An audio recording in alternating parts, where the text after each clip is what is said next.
Yanko Romero made his first appearance today before a judge. We also learned that evidence was found in the creek next to Wink News property. We know that police were looking for a gun there.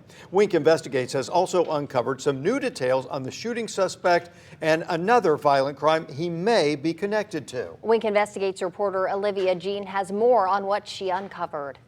I've been digging ever since this happened in our very own backyard. I've learned Yanko Romero is a person of interest in another murder case all the way up north in Michigan. Inkster police tell me Romero is their only person of interest at this time, and they finally got a warrant for his DNA and alerted Fort Myers Police Department this weekend, just before he's accused of killing 25-year-old Alex Johnson.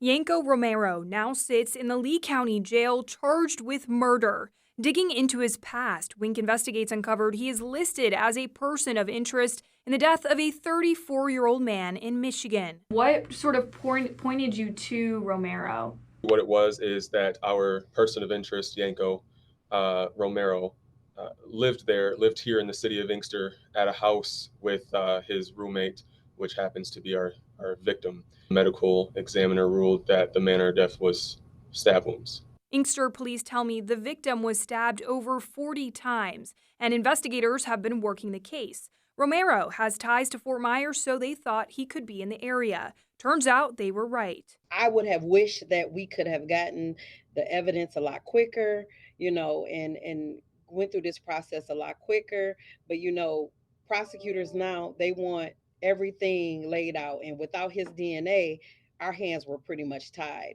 He left here. We haven't had an opportunity to make any type of contact with him. And again, he kept moving around. So it was kind of difficult for us to locate him. Chief Jenkins told me they needed his DNA to charge him. And that warrant for DNA landed at the Fort Myers Police Department just hours before Romero was arrested.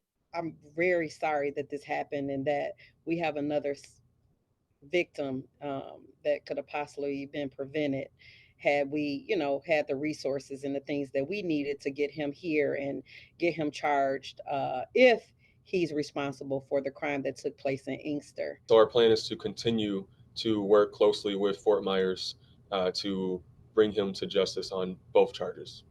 In the arrest report, when his longtime girlfriend was asked about what happened in Michigan, she said police found Romero during a mental health crisis and he had no memory of what happened. Meanwhile, Fort Myers detectives continue to build their case. Detectives in Inkster, Michigan will now get his DNA, which could lead to Romero being charged there as well. We'll keep working on this and let you know what happens. Back to you.